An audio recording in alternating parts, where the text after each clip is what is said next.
12,54,000 రూపాయలు విలువ చేసే అక్రమ మద్యాన్ని పలమనేరు పోలీసులు ధ్వంసం చేశారు.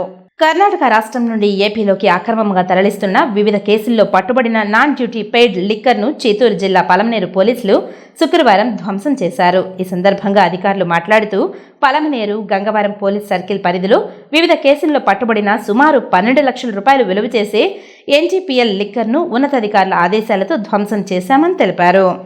కర్ణాటక గురించి 49 కేసులు, దాని లీటర్ 392 లీటర్లు, దాని విలువ 2,74,995.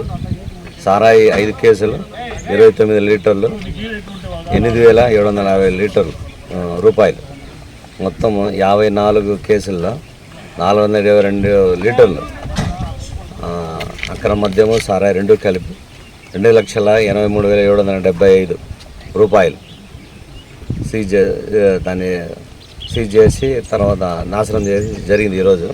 తర్వాత అంటే గంగవరం 32 కేసుల్లో 1,386 లీటర్లకు గాను 9,70,863 విలువ, దాని విలువ సీజ్ చేసి దాన్ని ఈరోజు ఎస్పీ గారి ఆదేశాల మేరకు ఈరోజు నశింప చేసే జరిగింది. అక్రమం మద్యం చేసేవాళ్ళు వాళ్ళకి హెచ్చరిక ఏమంటే ఇటువంటి మున్ముందు చేస్తే శిక్ష చాలా సీరియస్గా ఉంటుంది.